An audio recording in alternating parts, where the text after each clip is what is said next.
Olá, você está ouvindo o podcast Falando as Escrituras, um programa da Igreja Presbiteriana de Osasco.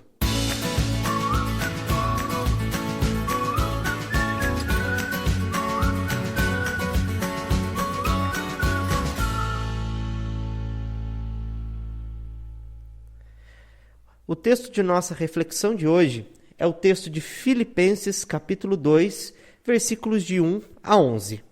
Diz assim: Se há, pois, alguma exortação em Cristo, alguma consolação de amor, alguma comunhão do Espírito, se há entranhados afetos e misericórdias, completai a minha alegria de modo que penseis a mesma coisa, tenhais o mesmo amor, sejais unidos de alma, tendo o mesmo sentimento.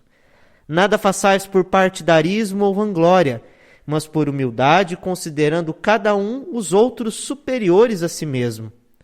Não tenha cada um em vista o que é propriamente seu, senão também cada qual o que é dos outros. Tende em vós o mesmo sentimento que houve também em Cristo Jesus, pois ele, subsistindo em forma de Deus, não julgou como usurpação o ser igual a Deus. Antes, a si mesmo se esvaziou, assumindo forma de servo, tornando-se em semelhança de homens e reconhecido em figura humana. A si mesmo se humilhou, tornando-se obediente até a morte e morte de cruz. Pelo que também Deus o exaltou sobremaneira e lhe deu um nome que está acima de todo nome, para que ao nome de Jesus se dobre todo joelho nos céus, na terra e debaixo da terra, e toda língua confesse que Jesus Cristo é o Senhor, para a glória de Deus Pai.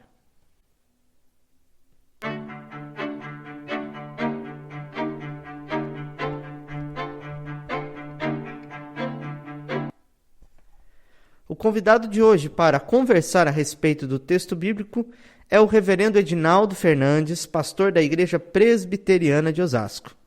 Hoje nós vamos falar ainda sobre o tema contentamento à luz do texto de Filipenses que nós acabamos de ler. Seja bem-vindo, reverendo Edinaldo, mais uma vez a este programa. Que Deus assim possa nos conduzir nesta conversa sobre o texto bíblico. Olá, Denis, boa tarde, e os demais irmãos, amigos e ouvintes.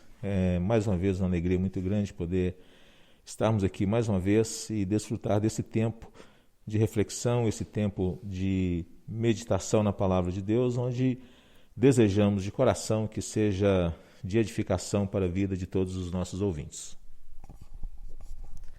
Obrigado, reverendo, aí pelas suas palavras iniciais. E a primeira pergunta que nós temos aqui, referente ao texto bíblico, é o que nos salta à mente, né? O que nos vem à mente quando nós lemos esse texto é a maneira como Paulo está instruindo os cristãos a viver, os cristãos de Filipenses a viver. Baseado nisso, né, de que maneira, então, os cristãos devem viver a vida cristã, devem se comportar no seu dia a dia, tendo como argumento, como base, este texto bíblico? Denis, é muito interessante essa carta de Paulo aos Filipenses, e esse capítulo 2, do verso 1 até o verso 11, ele contém informações preciosas demais para a vida de todos nós. Havia duas coisas muito prejudiciais à vida daquela comunidade, que era o egoísmo e o orgulho.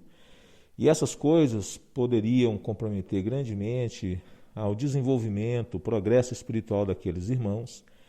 Então, visando combater estes sentimentos nocivos à unidade da igreja, e ele então vai neste capítulo falar a respeito de algo que para mim é a essência aí desse capítulo, né? Deste texto que nós lemos. Ele vai falar a respeito da unidade e ao falar a respeito da unidade, ele fala sobre como nós podemos viver essa unidade. Então, me parece que o tema que ele vai abordar aí é o seguinte: ele vai falar da unidade que é vivida por meio da humildade. Então ele vai dizer o seguinte: a unidade na igreja é necessária, a unidade nos nossos relacionamentos, ela é extremamente importante para a vida da igreja, para o progresso da igreja. E ele então vai procurar mostrar como que a gente vai viver então essa unidade. Ele vai dizer o seguinte: para que a unidade seja uma realidade, se faz necessário que os membros dessa comunidade tenham humildade. Então, esse é o tema que, para mim, está presente aí nessa parte deste capítulo. Interessante. Humildade. Nós notamos que talvez aí uma divisão do texto dos versículos 1 ao 4, né? E depois do 5 até o versículo 11. Nos primeiros versículos aqui, ele chama, como o pastor bem disse mesmo, aí, a questão dos irmãos viverem de forma unida, buscando não o que é seu, mas o que é do outro. Humildade, então, se encaixaria nessa perspectiva de assumir não uma visão egocêntrica, mas uma visão mais amorosa, desprendida a respeito do outro. Será que isso é possível ainda de nós vivermos nos dias de hoje, esse sentimento, essa mesma unidade? A igreja é capacitada para isso, será? Denis, a sua pergunta ela é muito interessante, e é por isso que, ao falar a respeito da necessidade da humildade, ele começa então dos versos 1 a 4 mostrando qual que é a base. E aí ele começa dizendo assim: se há, pois, alguma exortação em Cristo, alguma consolação de amor, alguma comunhão do Espírito, se há entranhados afetos e misericórdias, completai a minha alegria. Quando ele começa dizendo, se há, pois, alguma exortação, ele está querendo, na verdade, dizer o seguinte: se por estarmos em Cristo, nós temos. E aí ele passa a enumerar essas virtudes. Com isso, então, ele está chamando a atenção para algo que é o fundamental ao falarmos a respeito da unidade e da humildade. Ele, então, vai falar a respeito dessa unidade que é exigida. E quando ele diz que ela é exigida, ele está dizendo o seguinte: olha, se nós estamos em Cristo, se nós recebemos a vida de Cristo, se nós somos alcançados por Cristo, se nós recebemos a vida de Cristo, ele vai dizer o seguinte: então nós fomos habilitados, nós somos capacitados a viver essa realidade. Ele não está exigindo algo do qual a igreja não foi capacitada para viver e para demonstrar. Ele diz, por isso que a convicção aqui, ela tem que se dar na minha união em Cristo. Se eu estou em Cristo, se eu vivo em Cristo, se Cristo vive em mim, ele vai dizer, a partir daí eu tenho todas as condições para viver aquele padrão de vida que a palavra de Deus assim nos ensina. Então, do verso 1 até o verso 4, ele fala dessa unidade que é exigida a partir da minha unidade em Cristo, a partir da minha vida em Cristo. Se eu estou em Cristo, lógico, a partir de então, eu tenho todas as condições necessárias para viver a vida de Cristo e demonstrar essa vida por meio dos relacionamentos interpessoais. Legal. Isso me chama a atenção, linkando isso com isso que você falou, que o versículo 5 talvez seja a grande chave para entendermos esse texto bíblico, né? Quando o apóstolo Paulo diz ali, tende em vós o mesmo sentimento que também houve em Cristo Jesus. Isso está conectado, de certa forma, a essas instruções que ele dá, né, aos irmãos para viverem em união, para viverem em humildade, atribuindo assim vamos dizer, a chave para vocês viverem isso é terem vocês o mesmo sentimento que também teve em Cristo, que houve em Jesus. Qual que é o significado, né? Fala aí um pouquinho para a gente dessa expressão, esse sentimento que também houve em Cristo Jesus. O que significa isso? Qual que é a implicação disso para nós? No que se relaciona à humildade, à unidade da igreja especificamente? Bem, Denis, do verso 5 até o verso de número 11, é de uma riqueza de detalhes muito grande. Mas a gente tentando simplificar este conteúdo, ao falar a respeito da unidade, então, se no verso de 1 a 4 ele fala que a unidade é exigida, do verso 5 a 11, ele fala sobre a humildade exemplificada. Então, ele está dizendo que sem humildade, dificilmente vai haver unidade na igreja. Porque sem humildade, o egoísmo toma conta, sem humildade, o orgulho prevalece, sem humildade, o complexo de superioridade começa a permear os nossos relacionamentos e a gente começa a se achar muito bons, a gente começa a se achar muito competentes, a gente começa a se achar melhor do que os outros e isso vai contagiando o ambiente no qual nós estamos inseridos e isso compromete grandemente a vida em comunidade. Então, visando assim realmente combater isso, ele usa o maior exemplo de humildade que nós temos. O maior exemplo de humildade, ele não é a partir de seres humanos. O maior exemplo de humildade é o próprio Senhor Jesus. Então, do verso 5 a 11, ele fala dessa humildade exemplificada, mostrando o que Cristo fez, sendo aquilo que ele era, e as coisas das quais ele abriu mão para se tornar um de nós. Então ele chama a igreja, ele chama a comunidade a ter este mesmo sentimento, e ter o mesmo sentimento é ter a mesma atitude.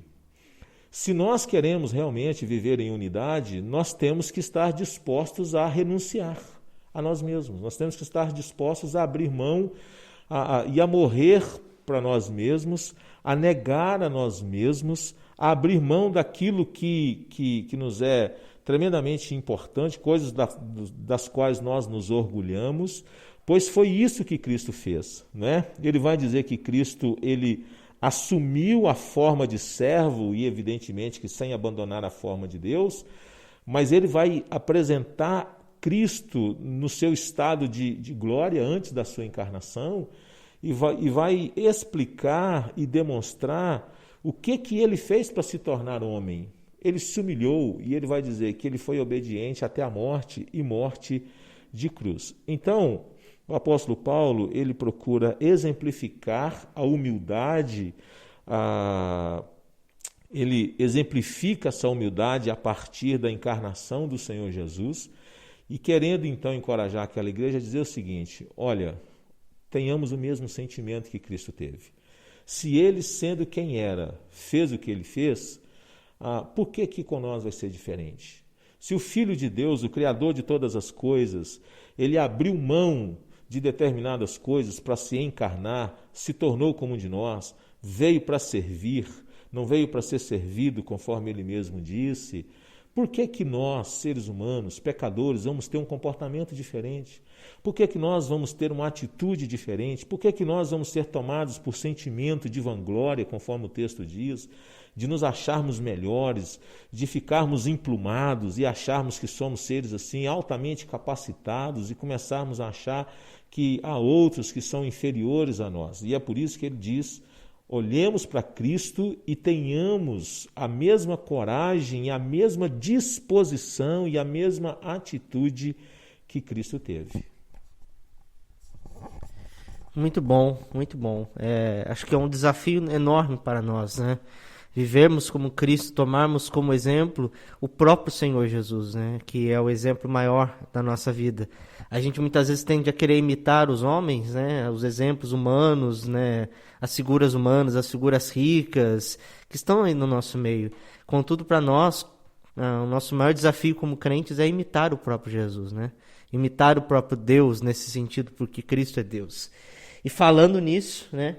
Esse texto nos traz ali uma grande prova, né? Uma grande descrição a respeito de quem é o Senhor Jesus, né? E olhando para esse texto, quem é o Senhor Jesus? Como que o Senhor Jesus é destacado aqui pelo apóstolo Paulo, descrito aqui pelo apóstolo Paulo a respeito da pessoa do nosso Salvador? Bom, Denis, o texto ele usa algumas expressões que faz com que a gente pense a respeito de quem Jesus realmente ele era e é. Aí ele vai dizer que ele, subsistindo em forma de Deus, não julgou como usurpação o ser igual a Deus. E essa expressão, subsistir em forma de Deus, ela aponta aqui não somente para a existência eterna de Jesus, mas ela também aponta para a divindade de Jesus. Subsistir em forma de Deus é ser igual a Deus. E com isso, então, a Bíblia está chamando a atenção para essa condição da qual Jesus desfrutava junto ao Pai antes da sua encarnação, no estado de absoluta glória, conforme ele menciona em João capítulo 17, né? Quando ele menciona a glória que ele tinha junto ao Pai antes que houvesse mundo. Então, ele chama atenção para esse ambiente, ele chama atenção para essa intimidade, ele chama atenção para a sua divindade, e aqui o apóstolo Paulo está se reportando a isso. Aquele que se encarnou, ele não passou a existir a partir da sua encarnação. Aquele que se encarnou, ele é o criador de todas as coisas. Ele é o sustentador de todas as coisas, conforme o autor aos Hebreus, no capítulo 1, verso 3, vai dizer que é ele quem sustenta todas as coisas. É Cristo Jesus. Então, a Bíblia não aponta aqui para um estado para uma situação e um momento em que Jesus ele passa a existir a partir de. Não, ele é o Filho eternamente gerado do Pai. Com isso, a Bíblia chama a atenção para esse aspecto da sua pré-existência. Chama a atenção para esse aspecto da sua eternidade. De eternidade a eternidade, ele é Deus. Né? E também para a sua divindade. Ele tem a mesma essência do Pai, embora seja distinto dele. Mas ele possui a mesma essência do Pai, ele é o Filho de Deus, ele tem os mesmos atributos de Deus. Esse é um mistério que a gente não consegue compreender quando nós afirmamos que existe um só Deus que subsiste em três pessoas, que é o Pai, o Filho e o Espírito. São da mesma essência, mas eles são distintos uns dos outros. Então, Jesus é esse ser eterno, né? E Jesus é esse ser divino, que tem todo o poder. E o apóstolo Paulo, ou seja, a Bíblia chama atenção para essa grandeza que Jesus possuía, para essa majestade que ele possuía junto ao Pai, a fim de dar a dimensão daquilo que foi feito na sua encarnação. Querendo com isso dar um choque de realidade para a vida de todos nós, seres humanos, mortais, membros de uma comunidade que às vezes somos picados com aquele veneno chamado vaidade, vanglória, soberba, orgulho. E aí a Bíblia diz, olhemos para quem Cristo era. Nós já viemos, desde quando nós existimos, somos possuidores de uma natureza pecaminosa. Mas a Bíblia está descrevendo a respeito daquele que veio sem pecado, que nasceu sem pecado, que viveu sem pecado, que foi crucificado sem cometer nenhum pecado, e tudo isso a fim de mostrar para nós o seguinte, é essa disposição que a gente tem que ter. É este sentimento que deve nortear as nossas vidas. Olhemos para este Filho de Deus que é eterno, divino, majestoso, digno de glória, adorado, glorificado, se tornou um de nós. E a Bíblia diz, nós vamos ter uma atitude diferente, não estamos dispostos a abrir mão de nada, estamos dispostos a brigar por nossos próprios interesses, estamos dispostos a nos levantar uns contra os outros e nos achar melhores e maiores. Não, se Jesus, sendo que era, fez o que fez, por que nós, que não nascemos bons e fomos piorando, né? Não nascemos santos e fomos piorando, já nascemos portadores de uma natureza pecaminosa, por que a gente vai ter um sentimento diferente daquele que era santo, permaneceu santo, mas que se humilhou? Então não faz sentido. Fato, né? Se a gente pudesse resumir em uma frase a mensagem central desse texto, então, para nós, deste pequeno trecho aí que nós vemos das Escrituras, que frase você destacaria aí a respeito? Qual é a mensagem deste texto, então, para nós, levando em consideração tudo isso que nós acabamos de conversar? Bom, Denis, o tema que eu daria para esta passagem, para tudo aquilo que a Bíblia descreve para nós, é que realmente não há unidade sem humildade. E é a partir desta realidade da pessoa de Jesus, e é por isso que a partir do verso de número 7, por exemplo, ele vai falar dessa humildade que é demonstrada. Ele usa o exemplo de Jesus para exemplificar a humildade, mas ele vai descrever como que ele demonstrou essa humildade, né? Então o verso 7 vai dizer que ele se tornou servo, o verso de número 8 vai dizer que foi uma humildade sacrificial, né? A si mesmo se humilhou, tornando-se obediente até a morte, e morte de cruz, para que depois ele tenha a exaltação, cumprindo aquele princípio bíblico de que Deus só exalta quem se humilha, né? Mas quem se acha bom, quem se acha grande, Deus resiste aos soberbos, mas aos humildes concede a sua graça. Então a humildade, ela precede a exaltação. De maneira que a Bíblia, ao tratar a respeito da humildade de Cristo e de demonstrar a sua humildade, ela vai estabelecer esses degraus, né? Ele se tornou um servo, né? Do céu à terra, assumindo a forma de servo, foi uma humildade sacrificial, foi obediente até a morte, para que depois ele pudesse ser exaltado. Então, com isso, a Bíblia chama a atenção para esse caminho que precisa ser trilhado, porque às vezes nós queremos uma coroa de glória antes da coroa de espinhos, mas a Bíblia diz que este não é o caminho, né? E uma comunidade só vai ser realmente uma comunidade saudável, só vai ser uma comunidade da qual realmente Deus vai se agradar, se este sentimento realmente permear os nossos relacionamentos. É fato, irmãos, é certo que falar a respeito dessas coisas é sempre muito mais fácil, não é?